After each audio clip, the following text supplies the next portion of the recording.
नमस्कार. नागपूरच्या रणरणत्या उन्हात प्रवास करणाऱ्या वाहनधारकांसाठी एक अत्यंत दिलासादायक बातमी समोर येत आहे. वाढत्या उष्णतेचा पारा पाहता नागपूर शहर वाहतूक पोलिसांनी एक मोठा महत्त्वाचा निर्णय घेतला आहे. काय आहे हा रेड ब्लिंकर नियम आणि त्याचा तुम्हाला कसा फायदा होईल हे जाणून घेऊया.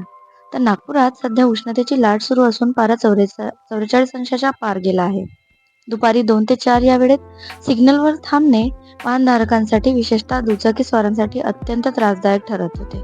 उन्हाचा चटका आणि वाढता उष्ण लक्षात घेऊन वाहतूक पोलिसांनी ही नवी यंत्रणा राबवली आहे. आजपासून शहरातील 31 महत्त्वाच्या चौकांमध्ये दुपारी 2 ते 4 या वेळेत ट्रॅफिक सिग्नल पूर्णपणे बंद राहतील. त्याऐवजी तिथे फक्त लाल दिवा म्हणजेच रेड ब्लिंकर लुकलुकत असेल. वाहनधारकांना आता सिग्नल सुटण्याची वाट पाहत उन्हात उभे राहावे लागणार नाही. तुम्ही चौकात आल्यावर क्षणभर थांबा, आजूबाजूची वाहतूक तपासा आणि रस्ता मोकळा असल्यास पुढे निघून जा. म्हणजेच थांबा, पहा आणि पुढे जा हा नियम पाळायचा आहे. नागपूरमधील 31 प्रमुख चौकांचा यात समावेश आहे. GPO चौक, VCA चौक, लेडीज क्लब चौक, टेलिफोन एक्सचेंज यासारख्या वर्दळीच्या ठिकाणांचा यात समावेश आहे.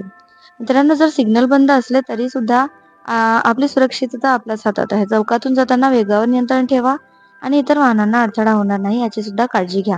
नागपूर पोलिसांचा हा निर्णय तुम्हाला कसा वाटला आम्हाला कमेंटमध्ये नक्की कळवा.